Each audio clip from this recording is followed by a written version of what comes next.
Salam alaikum. Salam, and you can start. I can start right off the bat.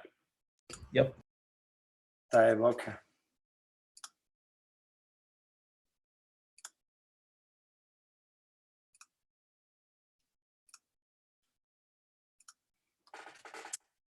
All right, guys.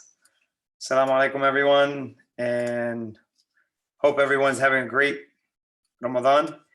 I love these days, these nights.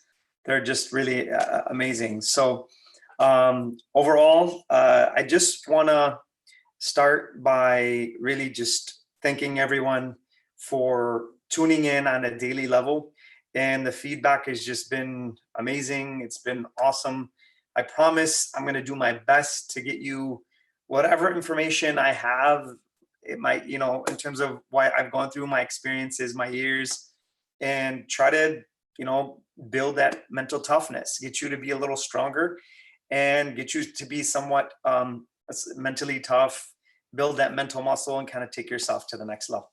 So if you've been tuning in, the first night we really talked about the essence of what it takes to be that person that can take things to the next level. And we talked about discipline and self-discipline, what that means. I'll give you something very simple that Imam Ali alayhi salam says about self-discipline. He says, al-amali bin-nashati wal-kasal, to do what I have to do, whether I feel like it or not. If I'm lazy or I'm energized, I still have to do what I have to do. So we talked about that the first night. Second night, we talked about self-confidence and how that's built. We went from self-efficacy to self-confidence and how those connect to self-esteem. And we gave an equation. If you missed that one, really go back and really take a look at that one, because that has a lot more to it, but it's a great starting ground for you to understand how you work as a human being. Tonight, I want to take us through the mix, maybe in the next couple nights. Tonight, I want to talk to you about more a cognitive aspect, the cognitive narrative, and getting yourself to the next level in terms of how do I think? There's 4 components you're going to walk out with. Again, I see people, thank you so much for sharing your notes. It's like people are sending me their notes and I keep asking people, please take notes, write, do that. Please go ahead and do so and share this stuff with other people, because guys, as I was growing and I was moving in terms of these things, someone took me underneath their wing and they did what they needed to do in terms of getting me the information, and I was willing to listen. Please have the student mentality. These nights are very precious, and take yourself to the next stage. So the next 2 nights, I'm going to talk first. Tonight, I'm going to talk to you about a cognitive aspect. Tomorrow, I'm going to talk to you about an emotional intelligence and how those 2 work. So I'm going to talk to you about the neocortex, and then I'm going to talk to you about the limbic system and how that works and how they actually work together. So we're going to go back and forth in terms of that, but today is about mental, tomorrow is about emotional. Then after that, the next night, so the next 3 nights, please, if you're watching right now, don't miss the next 2 nights, because there's going to be a connection. There's going to be connections in terms of those 3 presentations. Mental toughness tonight, emotional intelligence tomorrow, and after that, the building of character and how you get yourself to the next stage. And in that one, if you miss any one of these, it's going to be a little tough, but it's okay. If you're going to miss tonight, tomorrow, but don't miss the 3rd night, because that one is really special in terms of understanding how to gain courage and how to push yourself to the next stage. Before I start tonight, I want to try to do something. And guys, if I forget, please remind me. But I'm going to try to give you a book a night so you can read. And these are some of the books that have affected me tremendously. And this book I always recommend to anybody who's starting. It's a manual for thinking, and you have to revisit it over and over and over. It's a 15-year Harvard study. 3 professors put this together. Imagine spending 15 years collecting information, then putting it in a book for you. That's an amazing concept when you really think about it. So the book is, I'm going to hold off to the end. and I'll show you. So watch the whole thing. No, I'm just kidding. Okay. So on that level, the book is Difficult Conversations. Okay. This is a tremendous book. If you can get this book and read it, basically it's got 3 conversations, though, pretty much the identity conversation, the what happened conversation, and the,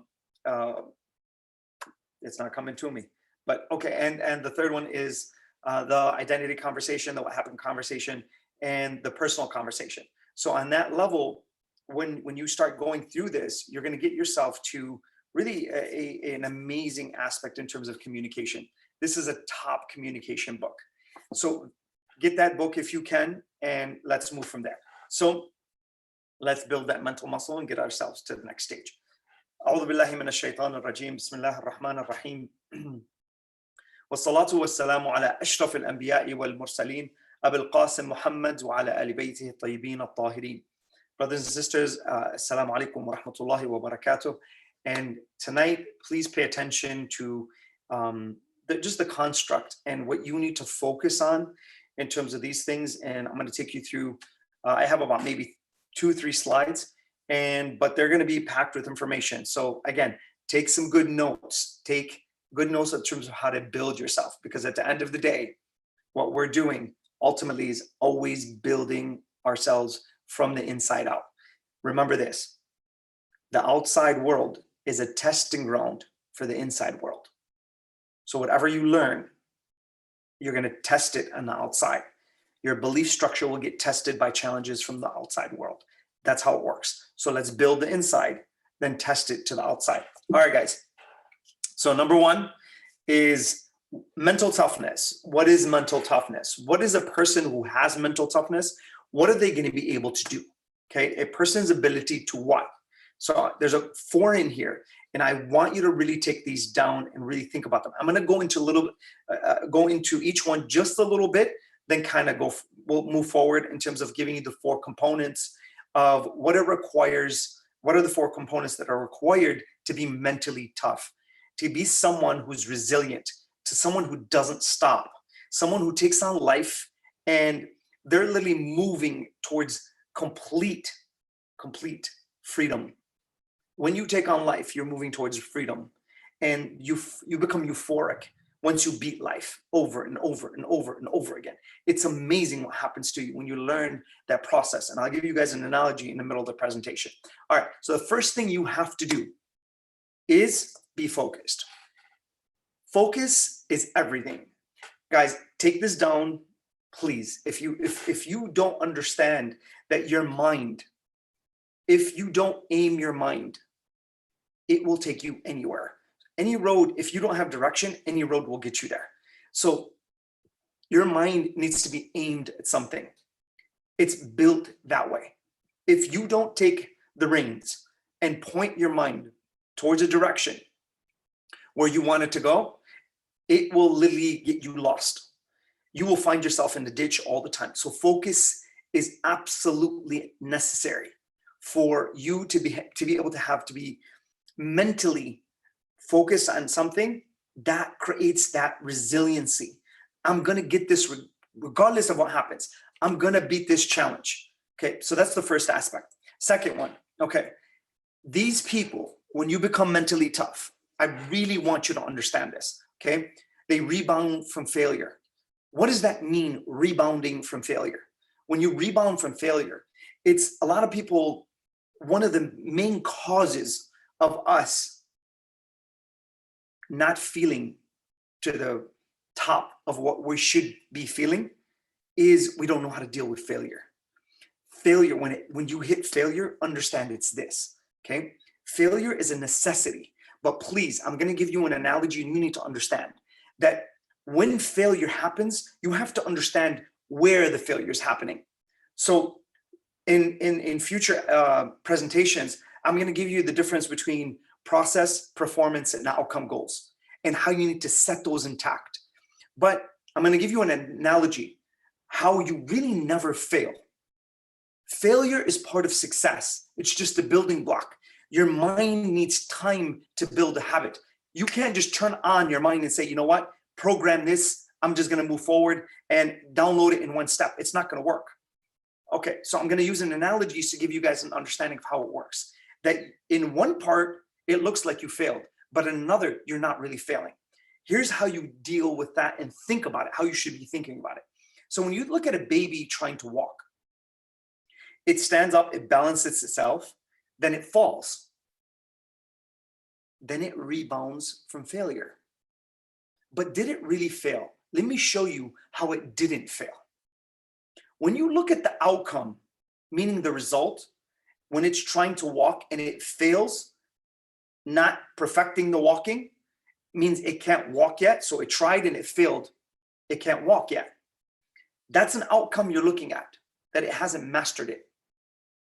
That's an outcome. When you look through the lens of an outcome that it can't walk yet, sure, it may look like failure. It is failure because it hasn't succeeded in terms of mastering the process. But what happens when you actually look at the process, not the outcome? It's trying to master the process. So what happens in the brain is this. The brain has earned one more calibration of the muscles. Every time it tries, it has succeeded in earning a calibration. So it calibrates the muscles. There's a signal that's sent from the muscles to the brain and from the brain to the muscles, and they're calibrating each other. So every time it tries, it actually has won. So it succeeds in the process, in building the process. One more step. So when you look at, when you're working out, you don't just get immediate results because the body requires a certain amount of time to get results. The brain requires a certain amount of time to get results. Same thing. That's how it works. So if you fail in the end result, it's a long-term perspective. You haven't failed yet because you haven't mastered it, because it needs time. So you don't go in and get a grade from the beginning of the semester. You earn the grade 3 months later, but you have to go through the process of studying, then the performance of the tests, and see to check your study process. And then you get the performance aspect of the exams. Then the combination of the exams give you a final score. So it's a process. Once you're mastering the process, there is no such thing as failure. So people, when they don't understand that, when they get hit by life, they don't know how to deal with it. Guys, just today, I got a call. It was suicidal, like a suicide call. And it's amazing when you get someone on the phone and it's how it changes your whole perspective on life. When they're about to do something that's the ultimate self-hate. And there's a lot of people like this now. Suicide rates have exceeded homicide rates. It equaled out in 2012, and now it's actually past it, where people rather kill themselves than live. This is not the best time to be living in if you don't like yourself. So there's a lot of people who are like that. And if you are like that, seek help. Understand there's a way out. There's always something great on the other side. You just got to learn how to look at life in a different direction, in a different way, and take a different direction in life. So when you understand how failure works, you'll look at it as something that's propelling you. It's not bringing you down. Okay, so I'm just going to leave it at that, and I'm not going to go into it any further, but really think about that one. Okay, the other thing, they cope with pressure. What does that mean? When everything is on the line.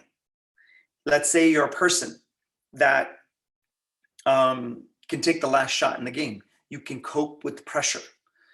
Pressure is a lot of responsibility that is put on your shoulders, and you have to walk sometimes on razor blades while carrying that pressure. That's not easy. Think of Imam Huseini alayhi salam. When he's called out to reach his maximum potential, Imam Huseini alayhi salam's own maximum potential, he had to go through Karbala. Regardless of what would happen to him, his cause is greater than the value of his life. That means his principles are intact. He stands up and he's committed no matter what. No matter what I have to sacrifice, no matter who I am, my principle succeeds anything else. That's strength, that's power, that's being able to stand in front of a challenge that's monumentous. It's bigger than anything that anyone can handle. That's why Imam Hussein alayhi salam, almost 1400 years later, has millions of people visiting him. Why do they visit Imam Hussein alayhi salam? It's because of principle. His principles live on. His cause lives on. Be and know your cause, your why. And your why has to be greater than you. Your cause has to be greater than you in terms of value. It has to exceed you as a person. That's what cause is. That's pressure. When you come and you build yourself slowly, you can deal with larger amounts of pressure. You can deal with responsibility at a greater level. And then even when it comes down to your life, you're willing to put your life on the line for your cause. That's a why. That's what you want. That's the flag you want to stand under as a person.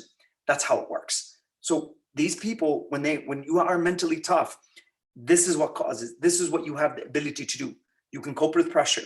You can rebound from failure, and you have a tenacity for focus. And you're just like, you're obsessed. It's obsessive in terms of what you're trying to do. Last thing, okay, determination to persist in the face of what? It's right there in front of you guys. And they're mentally resilient. It's incredible. When adversity hits, it's incredible. Okay? Imam Ali alayhi salam, he says there's 3 types of patience. الصبر على الطاعة, الصبر عند المعصية, والصبر عند على النائبة. So he says to have patience when you are what? Actually about to commit a sin. You have to be able to pull back on that mental muscle so you don't commit the sin. There's a patience that's there. Then there's a second level. He talks about to be patient when you're fasting, let's say, to actually do what Allah has commanded you to do. Look what how patient you have to be today, just not to break your fast. You may look at food and may be tempting, but to some of us, man, mashallah, some of us in terms of food doesn't even bother you. You're reaping the benefits of the day. You're reaping the benefits of what's happening to you on a second to second level. And you're taking in every moment of Ramadan. So on that level, that's how it works. They are resilient. They're mentally resilient. You're not going to stop me. Whatever the challenge is, you're not going to stop me. And guys, I want you to take this analogy. I want you to think problems are like the waves of an ocean. Issues are like the waves of an ocean. You always have to what? Be solving problems. You were created to solve problems. The first problem that you've ever had was when you first came out of your mother's womb. You had to breathe. That was your first responsibility. Second responsibility is try to find some milk. Third, who's my mother? Try to attach. There's an attachment factor. And it just keeps going and going and going and going. That's how it works. So responsibility is like that. And it will never leave you alone. So you better learn how to take it on. So it's like waves of an ocean. But when you're so determined, you get to a point where the waves are not small anymore. They're actually what? Tremendously big. And when the ocean comes alive, I've been on a cruise where in a hurricane actually was maybe 100 miles away. And when the sea came alive, it's amazing what was doing to the ship. But ultimately, what happens when that wave becomes huge? It's got so much power and strength. Some of us, while everybody would be running away from that wave, some of us actually are looking for those waves. Imagine the surfer that goes out in the middle of the ocean and he tackles the wave. No fear, determination. They're enjoying, and it's like a dance with life. And it's harmonious. You're on a small little board and this enormous power that's all around you, but you can survive. That's how you have to be as a person. You have to take that on. You have to dance with life and you have to enjoy it. It becomes euphoric. When you take on your responsibilities in life and you just dominate them, your strength, mental strength, becomes something unbelievable. Your resilience, you will test yourself to points where people will not test themselves, and you will push. You're not afraid of a stage. Imagine how many people are just afraid to speak. It's actually more terrifying, I think some studies show, than death for some people. Some people are just so afraid to speak. I remember when I first started speaking, that was like a speech class in high school. I remember the backs of my knees were like sweating. They were shaking. That's how terrifying it is. But you overcome that. Now, I think for one semester, and I'll share this with you guys, but for one semester, I think in high school, I don't think I said one word to like one person in the whole, and then after I just kind of came out of my shell and started talking. And now you can't get me to stop talking. But it's that just the ability to kind of press forward. And no matter what is happening around you, you can push on to the next stage. Okay, guys, next on those 4 factors, next I want to show you what it means to have mental toughness. What are the 4 main components? These are what people's abilities, okay? A person's ability to what? Focus, rebound from failure, cope with pressure, and they are strictly determined on what they want. They can get it. So right now, what I want you to do before I move forward, put something, just one thing, guys, just one thing. Put something for yourself as a person, okay? Something for yourself as a person. And one thing you want to accomplish. And I'm going to take you through a system, not today, maybe probably next week. A system of how to make some really amazing goals. And I'm going to have you pick 7 categories, but that's going to be coming down the line. But what I want you to do right now, just take one thing and ask yourself that you want to change in your life. And ask yourself this question: what is it that I'm doing every day that's really messing my life up? You really want to know who you are? You ask yourself that question, you'll see how fast things will rise to the surface. You'll see how fast that will happen. Just ask yourself that question. What is something that I'm doing? What are the things that I'm doing on a daily level that are really messing up my life? Let's say you drink and you're hiding it. Let's say you smoke and you're hiding it. Let's say you have wrongful relationships. You're hiding that, okay? All of these things, guys, will harm you, guaranteed, if you don't know how to deal with them. I see people destroy their lives, okay? Cocaine, call today, okay? Other aspects in terms of suicide, people are just losing control of who they are. So pick that one thing this month and just go after it. Put it down on a sheet of paper and look at it every single morning and tell yourself, listen, you're my challenge. No one's going to solve you but me, and I'm going to take you on. Do you have that kind of will? Do you have that kind of determination? So do that right now and go from there. And if you need my help in any which way, I'll be more than happy to give you guys some of the information, or you can contact me. There's on my website, you can go there. There's my phone number and my email.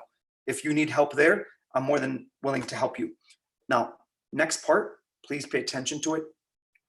And I'm going to show you the 4 main categories of what becoming mentally tough. All right. So mental toughness, what is it constructed of? Okay. First thing, it's constructed of control. Learning how to have control over your life.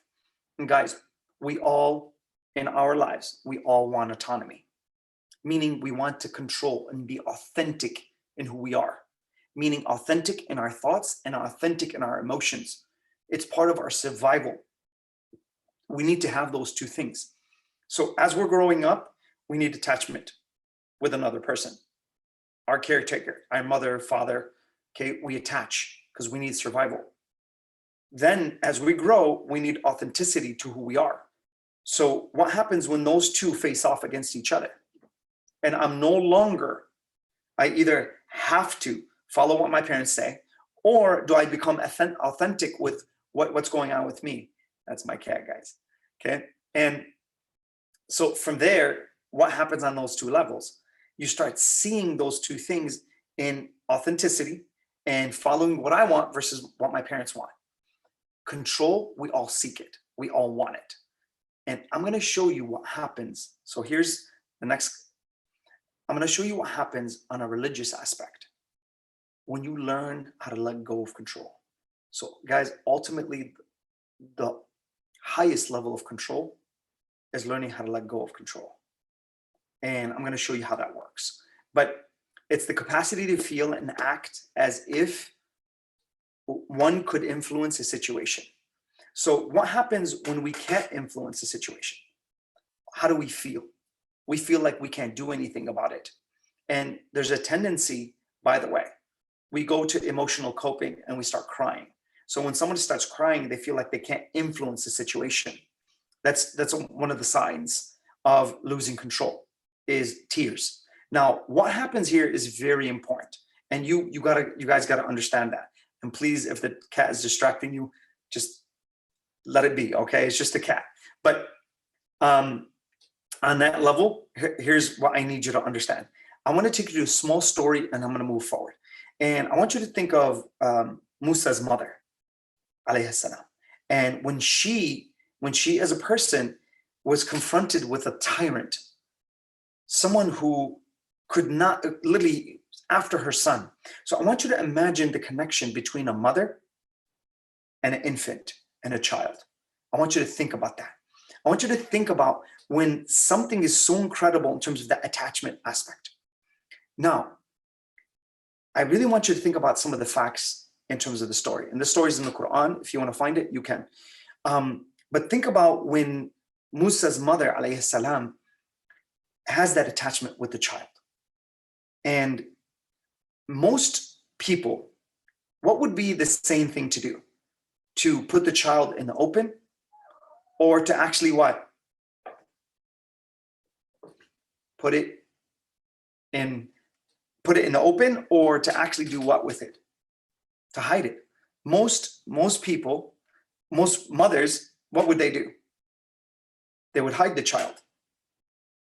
But once you realize that you can't protect your child and you can't protect the child underneath your own power, what's going to happen?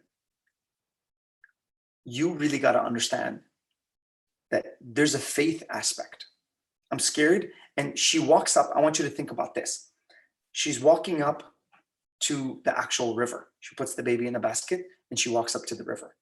Does she still have control over the baby? Yes, she does. And on the second level is what? She gets to the bank of the river. Now, when she gets to the bank of the river, does she still have control over the baby? Yes, she does. The third level, she puts the baby in the water. And I want you to think about at that moment when she lets go and she actually pushes the baby away. She's saying, Ya Allah, you control everything. I'm underneath your control. This baby is underneath your control. I cannot protect it from the evil that exists in this world, but I know you can. That's the epitome of faith. You having that kind of strength in terms of that belief and that connection to Allah Azza wa Jal. That is security. That's the ultimate security. No one can touch you if you get to that level. Why? Because that security and that safety will not allow anything in terms of fear. When Allah Azza wa Jal says, He says, my universe and my earth cannot contain me except the heart of a believer. The containment of Allah is inside you. His fingerprint in your own heart. He's already there. وَاعْلَمُوا أَنَّ اللَّهَ يَحُولُ بَيْنَ الْمَرْءِ وَقَلْبِهِ. Know that Allah is in between you and your heart. Understand that. That's the ultimate security. Money can't give you security. Your health can't give you security. Nothing on the face of this earth, an attachment to someone else can't give you security. It's only Allah who allows that security to sit in your heart. And security leads to calmness, peacefulness, every other great emotion that you want to feel. That's the security you want to seek. So if there's a void in your heart, plug it in with Allah's security. Why? Because Imam Ali alayhi salam, he says, seek security through two things: patience, as-sabr wal-yaqeen, patience and certainty. Patience, I just described. Certainty in what? Certainty, understanding that Allah has control over everything. Your problem is something very small and minuscule to Him, that He can remove it at any second. And His mercy encompasses everything. Allahumma inni as'aluka bi rahmatika allati wasi'at kulla shay. I ask you by what? Your mercy that has encompassed everything. Allah has ultimate control. Your job is to submit to His will. And once you do that, and your head goes into sujood, and as soon as it touches the ground, which is your turba, okay? That's the most powerful position on the face of this earth. Why? Because you just expanded your control. You connected your Wi-Fi signal. It's where the finite meets the absolute. When you submit, you don't go down, you actually rise. That's how it works. If you can get your heart to understand that and download that emotional code, what happens in your salah? What happens when you fast? It's euphoric. It's literally euphoric. When you let go of that control, that's taslim. And Allah Azza wa Jal, you're saying, my responsibility, Ya Allah, I cannot handle. I'm putting it back in your hands. And then you have rida in your heart. That Allah, whatever you decide to do, I'm okay with. I'm comfortable with. Whatever the result is. Imam Huseini alayhi salam says, this has become easy on me because it's for Allah. Whatever I have done, whatever has happened in front of me, it's for Allah. Now what happens to Musa alayhi salam? He is found, he's brought to Pharaoh, Pharaoh's wife. She says, I want to keep him. Pharaoh, who wanted to kill Musa, raises him in his own house with his own money. وَمَكَرُوا وَمَكَرَ اللَّهُ وَاللَّهُ خَيْرُ الْمَاكِرِينَ. They plan like Pharaoh, and Allah plans. And Allah is the best of planners. If you submit your heart there and you can have safety in Allah, wow, what happens to you? Control is gained by submission to Allah, the ultimate control. I'm not telling you to just start. There are some of us that we think that we just need to say, khalas, I just do dua and just the money is going to fall. It's not the way it works. There's conditions you got to meet for that too. That's not what I'm saying. And it's really a silly argument because everybody knows that you have to try. But at the end of the day, that ultimate submission is to Allah Azza wa Jal. So the first level, control. Second, commitment. Here's what I want you to understand about this. Commitment to what? Please pay attention. I want you to tendency to take what? An active role in events. But I want you to commit to this. Mental toughness is about committing to the truth. Imam Sajjad alayhi salam, he says, وَالْقَوْلِ بِالْحَقِّ وَإِنْ عَزْ. To say the truth, even if it's against myself as a person. So when I go after the truth, and it's me that's in wrong, I suspend my ego. I don't expand it and become haughty and think that I cannot be wrong. No, I submit to the truth. For me or against me, I'm committed to that. Once I do that, I no longer lie to myself. On the inside, I become honest. I'm not a thief of my own ideas because I rationalize them. I don't do that. No, I'm absolutely what? Open. I'm raw. And I say to myself, you did that wrong. You need to change. That leads to self what? Discipline, and it leads to self-development. If I commit something wrong and I don't acknowledge it and I rationalize, that leads to self-sabotage because I'm not working on my weaknesses. I'm working on my what? something completely else. I don't have a weakness there.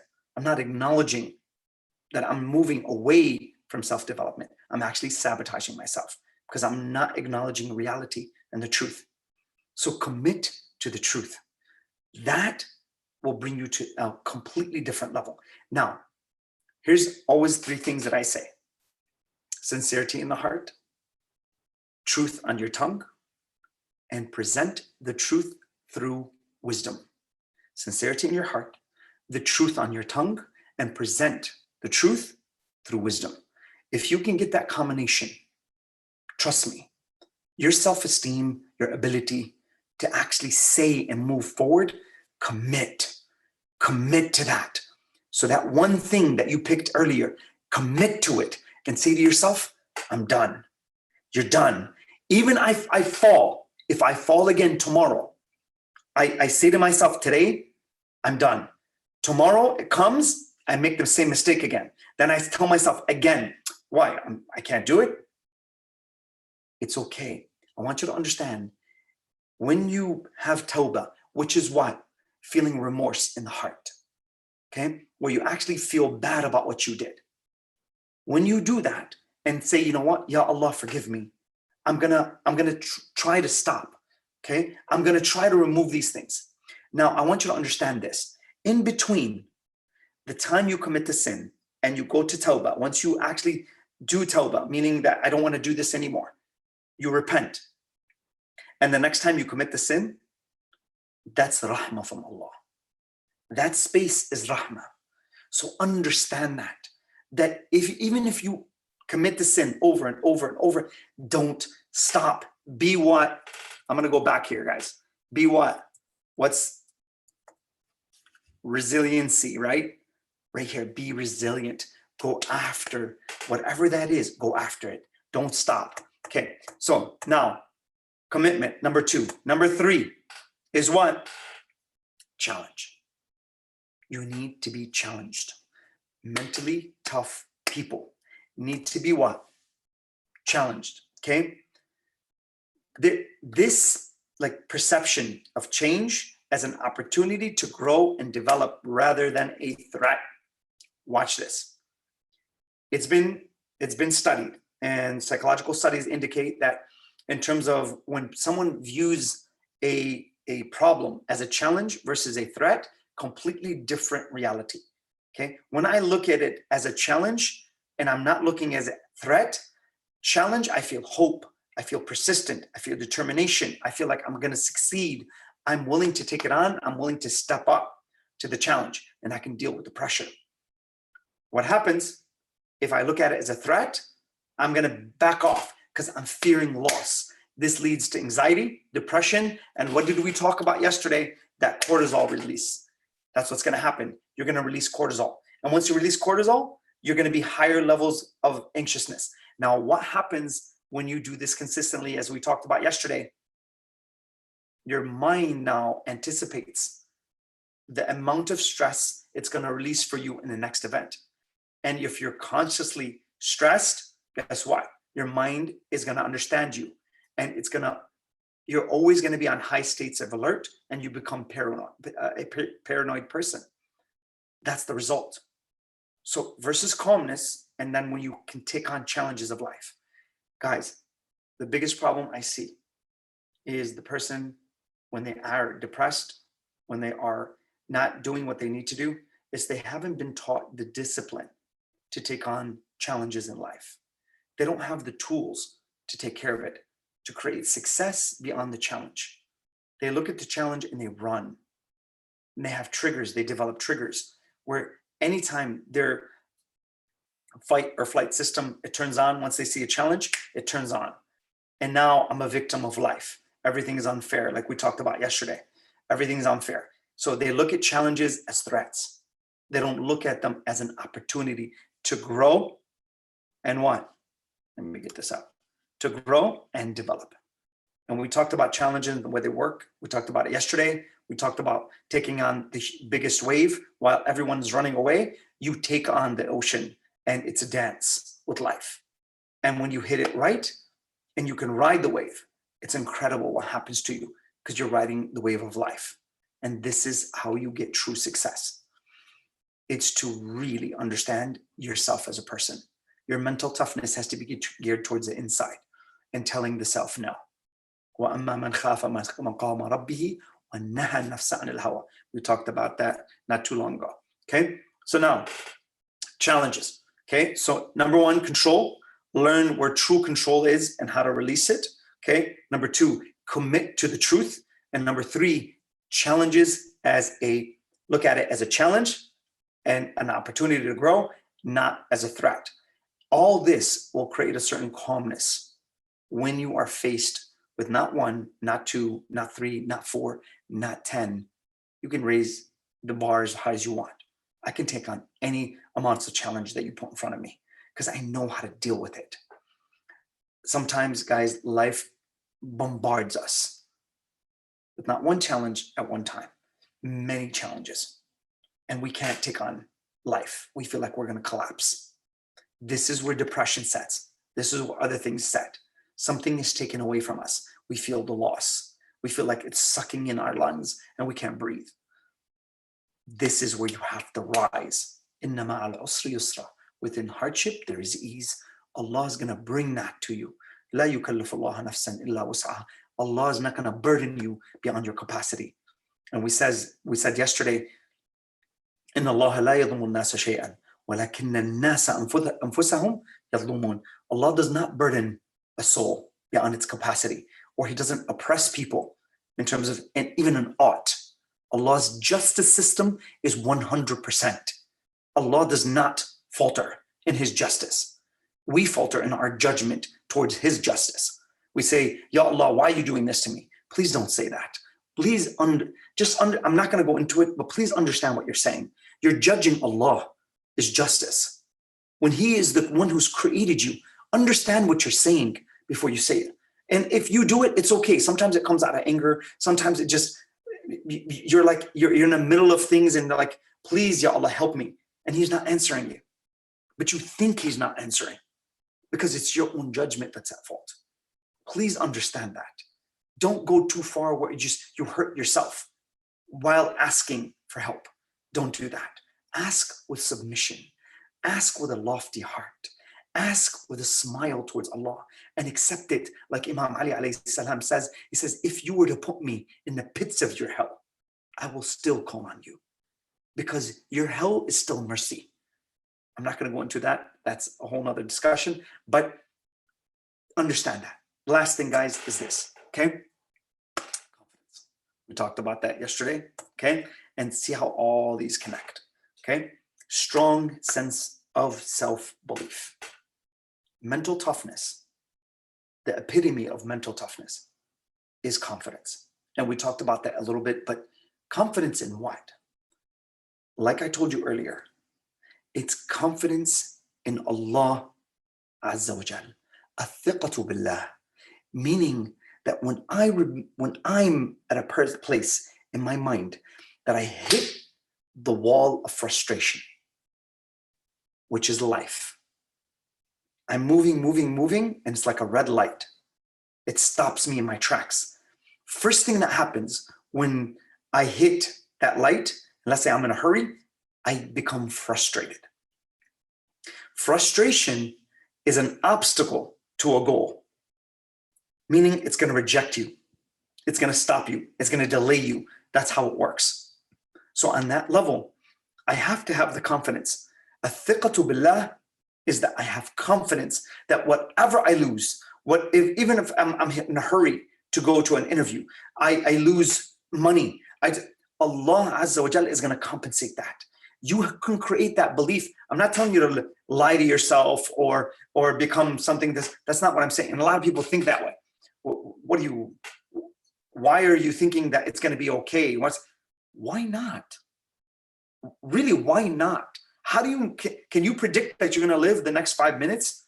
Now, I'm not telling you not to be rational. Be rational, but understand, where's faith? Where's the faith that you're going to be okay? The biggest problem that people have is that fear that they're not going to be okay. That creates the anxiousness, that creates the depression, that creates everything. So confidence in Allah Azza wa Jal that He's going to be there for you no matter what. What happens when people become angry with Allah? Because they feel like Allah's system is not fair.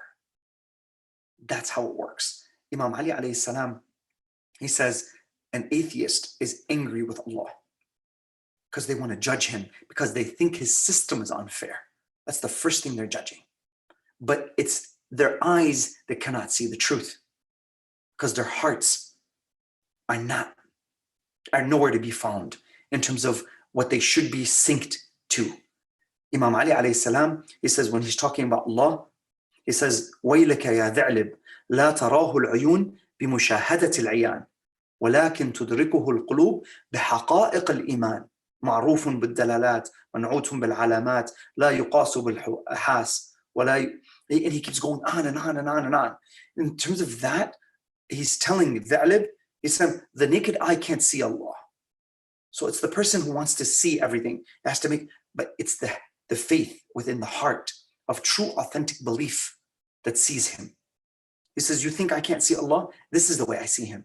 The eye can't see him, but my heart, when it opens up, in terms of that light that comes into my heart, that creates that security, that creates that confidence when I need it to face the challenge, and then I commit and I feel like I have control, what do you think is going to happen? Let the opportunity come where there's a challenge in front of me that's going to battle me when I own these right here. And I own the confidence, I own the challenge, I own the commitment, and I own the control. What challenge is going to take you on? You become a beast in terms of your own ability in who you are. Your confidence will go through the roof. Nothing can hold you in terms of these kinds of things when you establish these properly. But the number one thing is the thiqa billah, in terms of knowing that what you're going to be okay. And the taqwa comes literally from that. It's that person who's God conscious. I'm always thinking of Allah, and I'm so confident that I'm going to be okay at the end. That what happens, and I'll finish off with this, confidence is when Imam Huseini alayhi salam stands on the lands of Karbala and he's facing death. He doesn't wave because the principle is too great. Me and you would not have the religion that we have today without the stand of Imam Huseini alayhi salam, without the being able to hold back like Imam Hassan alayhi salam, being able to push forward when Imam Hussein steps up. One brother sets one thing up, the next brother sets it forward. Impeccable wisdom in terms of preservation of a cause. No matter what happens, I want my brother to be that successor of me. But doesn't matter, we're all under the same flag. Imam Hassan alayhi salam was impeccable in terms of his understanding of how to pull back when he needed to. Study history, look at it, understand it, and watch what happens and how you see wisdom being applied for the cause and to sustain the religion. That's incredible. But when Imam Hussein alayhi salam stands on the land of Karbala and he's seeing massacre, everything has been massacred. And on that day, he has the confidence to know that he's beaten the challenge. He's committed to his principles. And he has the ultimate control. Why? Because he has submitted to Allah Azza wa Jal. Wow, that's mental toughness. That can't be shaken.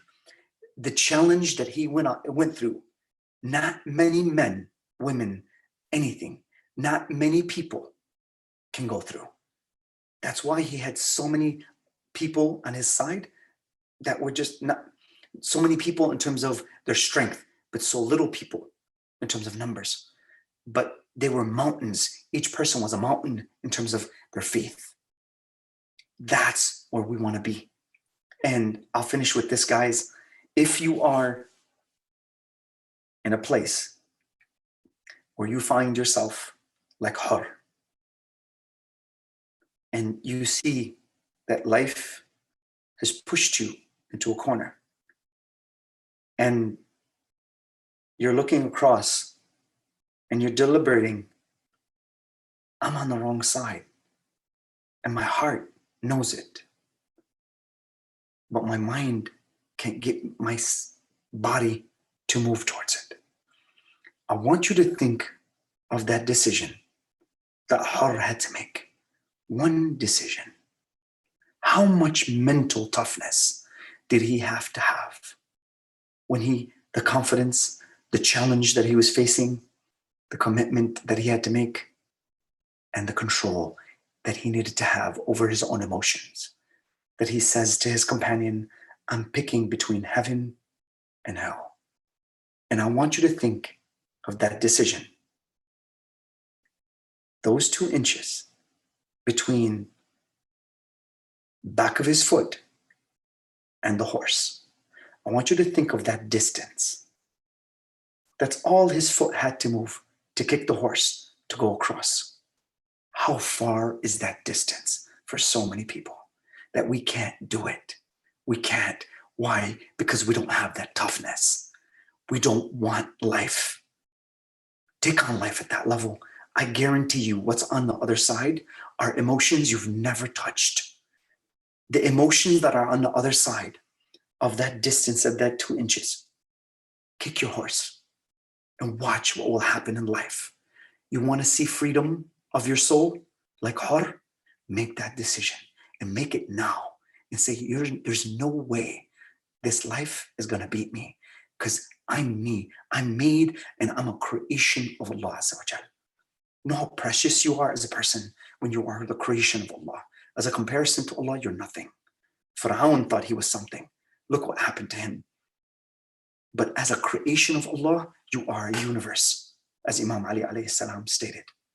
So please take the control, commit, have the confidence, okay, to take on the challenge and commit to it, and then move and give the control to Allah and have Him guide you to where you need to go.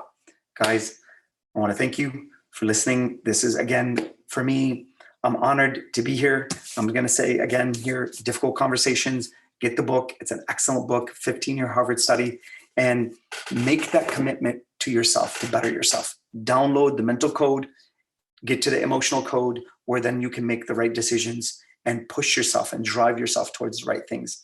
And I'll see you guys tomorrow. Tomorrow we'll go through emotional intelligence. You don't want to miss that one. And then the following one is going to be about building character. So please, guys, don't miss those two. Again, take good notes and send me your notes if you want to. I'm very open to it. Thank you guys for watching. Again, the feedback's been great. And if there's any suggestions that you guys want to see, maybe over the next 30 nights or 20, 24, 25 nights in terms of what's left of Ramadan, make your suggestions. I'm more than willing to entertain them. And if there's any questions, please send them in terms of, you could go to the website. Like I told you, I am directly on our broadcast in terms of Mainstay. And please, guys, support whatever you can. These organizations are just amazing. And I tell you that because I'm a product of these organizations. And they are just truly amazing in terms of what they do. And when a person falls in the river of life and they can't get themselves out, they pull their hand out and they give them that. So please support. It's not, it doesn't have to be financial. It could be your time. It could be your thoughts, your ideas, your feedback. That's what we look for. And I'm grateful and thank you. And I'll see you guys tomorrow.